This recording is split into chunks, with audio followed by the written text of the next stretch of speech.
who are treated as stars of one kind or another, where aspects of their personal life are supposed to have some significance and so on.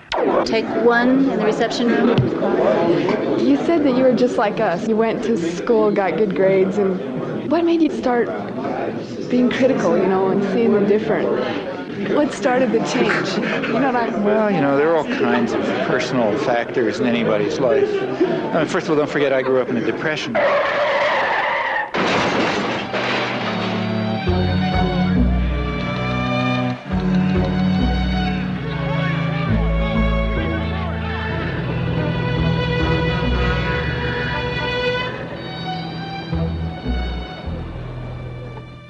My parents actually happened to have jobs, which was kind of unusual. They were Hebrew school teachers, so sort of lower middle class. For them, everything revolved around being Jewish, Hebrew and Palestine in those days and so on. And I grew up in that milieu. So, I learned Hebrew and went to Hebrew school, became a Hebrew school teacher, went to Hebrew college, led youth groups, summer camps, Hebrew camps, the whole business. The branch of the Zionist movement that I was part of was all involved in socialist binationalism and Arab-Jewish cooperation and all sorts of nice stuff.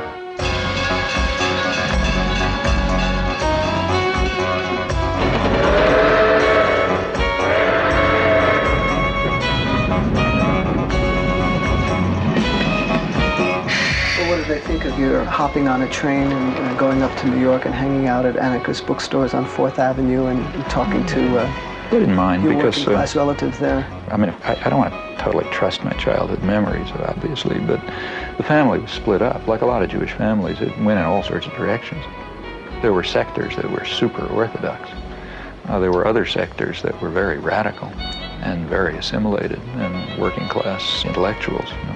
And that's the sector that I naturally gravitated towards. It was a very lively intellectual culture.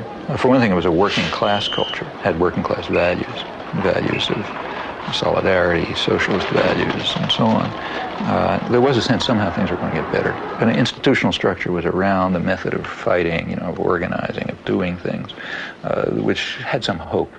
And I also had the advantage of having gone to a experimental progressive school, to a Deweyite school, which was quite good, run by a university there. And, there was no such thing as competition. There was no such thing as being a good student.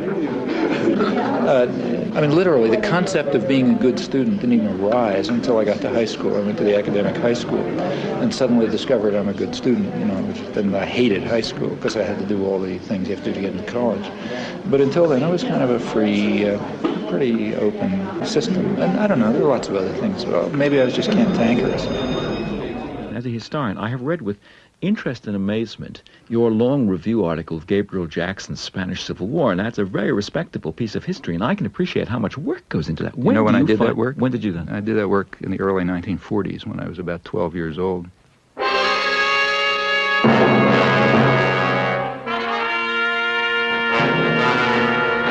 The first article I wrote was right after the fall of Barcelona in the school newspaper. It was a lament about the rise of fascism in 1939. Actually, I guess one of the people who was the biggest influence in my life was an uncle who had never gone past 4th grade. He was, had a background in crime, and then left-wing politics and all sorts of things. But he was a hunchback. And as a result, he could get a newsstand in New York. So they had some program for people with physical disabilities. And some of you are from New York, I guess. The 72nd Street kiosk? You know that? Right, that's right. That's where I got my political education. At 72nd Street, there's a place where you come out of the subway, and everybody goes towards 72nd Street. And there were 2 newsstands on that side, which were doing fine. And there's 2 newsstands on the back. And nobody comes out the back, and that's where his newsstand. But it was a very lively place. He was a very bright guy. It was the 30s. There were a lot of emigres, so on. A lot of people were hanging around there. And in the evenings, especially, it was sort of a literary political salon. Every kind of guys hanging around, arguing and talking. And as a kid, like I was 11, 12 years old, the biggest excitement was to work the newsstand. You write in Manufacturing Consent that it's the primary function of the mass media in the United States to mobilize public support for the special interests that dominate the government and the private sector. What are those interests? Well, if you want to understand the way any society works, ours or any other, the first place to look is who is in a position to make the decisions that determine the way the society functions. Societies differ, but in ours, the major decisions over what happens in the society, decisions over investment and production and distribution and so on, are in the hands of a relatively concentrated network of major corporations and conglomerates and investment firms and so on. They are also the ones who staff the major executive positions in the government, and they're the ones who own the media, and they're the ones who have to be in a position to make the decisions. They have an overwhelmingly dominant role in the way life happens, what's done in the society. Within the economic system, by law and in principle, they dominate. The control over resources and the need to satisfy their interests imposes very sharp constraints on the political system and the ideological system. When we talk about manufacturing of consent, whose consent is being manufactured? We can, to start with, there are two different groups. We can get into more detail, but at the first level of approximation, there's two targets for propaganda. One is what's sometimes called the political class. There's maybe 20% of the population which is relatively educated, more or less articulate. They play some kind of role in decision-making. They're supposed to sort of participate in social life, either as managers or cultural managers, like, say, teachers and writers and so on. They're supposed to vote. They're supposed to play some role in the way economic and political and cultural life goes on. Now, their consent is crucial. One group that has to be deeply indoctrinated. Then there's maybe 80% of the population whose main function is to follow orders and not to think, and not to pay attention to anything. And they're the ones who usually pay the costs. All right. Professor Chomsky, Noam, you outlined a model with filters that propaganda is sent through. That's way to the public. Can you briefly outline those? It's basically an institutional analysis of the major media, what we call a propaganda model. We're talking primarily about the national media, those media that sort of set a general agenda that others more or less adhere to the extent that they even pay much attention to national or international affairs. Now, the elite media are the sort of the agenda-setting media. That means the New York Times, the Washington Post, the major television channels, and so on. They set the general framework. The local media more or less adapt to their structure. World News.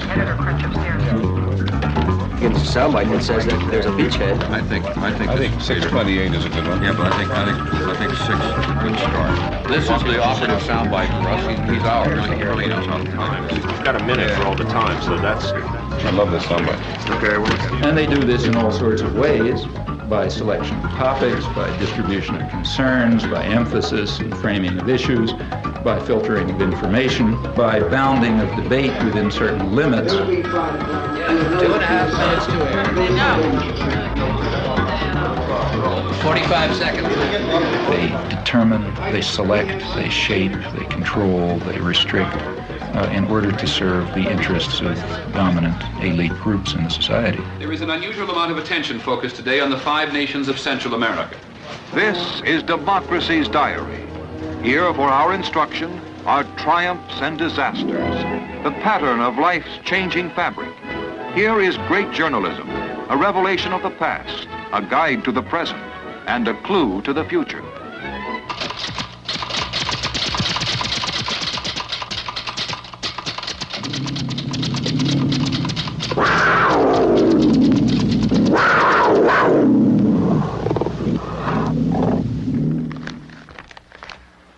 The New York Times is certainly the most important newspaper in the United States, and one could argue the most important newspaper in the world. The New York Times plays an enormous role in shaping the perception of the current world on the part of the politically active, educated classes. Also, the New York Times has a special role, and I believe its editors probably feel that they bear a heavy burden in the sense that the New York Times creates history. What happened years ago may have a bearing on what happens tomorrow. Millions of clippings are preserved in the Times library, all indexed for instant use, a priceless archive of events and the men who make them. That is, history is what appears in the New York Times archives, a place where people will go to find out what happened is the New York Times. Therefore, it's extremely important, if history is going to be shaped in an appropriate way, that certain things appear, certain things not appear, certain questions be asked, other questions be ignored, and that issues be framed in a particular fashion. Now, in whose interests is the history being so shaped? Well, I think that's not very difficult to answer. The process by which people make up their minds on this is a much more mysterious process than you would ever guess from reading Manufacturing Consent. There is a saying about legislation that legislation is like making sausage, that the less you know about how it's done, the better for your appetite. The same is true of this business. If you're in a conference in which decisions are being made on what to put on page one or what not, you would get, I think, the impression that important decisions were being made in a flippant and frivolous way. But in fact, given the pressures of time to trying to get things out, you resort to a kind of a shorthand. And you have to fill that paper up every day. It's curious in a kind of a mirror image way that Professor Chomsky is in total accord with Reed Irvine, who at the right-wing end of the spectrum says exactly what Chomsky does about the insinuating influence of the press, of the big media, as, quote, agenda setters, to use one of the great buzzwords of the time.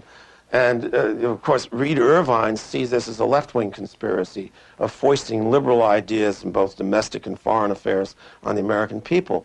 But in both cases, I think that the premise really is an insult to the intelligence of the people who consume news. Now, to eliminate confusion, all of this has nothing to do with liberal or conservative bias. According to the propaganda model, both liberal and conservative wings of the media, whatever those terms are supposed to mean, fall within the same framework of assumptions. In fact, if the system functions well, it ought to have a liberal bias, or at least appear to, because if it appears to have a liberal bias, that will serve to bound thought even more effectively. In other words, if the press is indeed adversarial and liberal and all these bad things, then how can I go beyond it? They're already so extreme in their opposition to power that to go beyond it would be to take off from the planet. So therefore it must be that the presuppositions that are accepted in the liberal media are sacrosanct, can't go beyond them. And a well-functioning system would in fact have a bias of that kind. The media would then serve to say, in effect, thus far and no further. We ask, what would you expect of those media on just relatively uncontroversial, guided free market assumptions? And when you look at them, you find a number of major factors entering into determining what their products are. These are what we call the filters. So one of them, for example, is ownership. Who owns them? The major agenda-setting media, after all, what are they? As institutions in the society, what are they? Well, in the first place, they are major corporations, in fact, huge corporations. Furthermore, they're integrated with and sometimes owned by even larger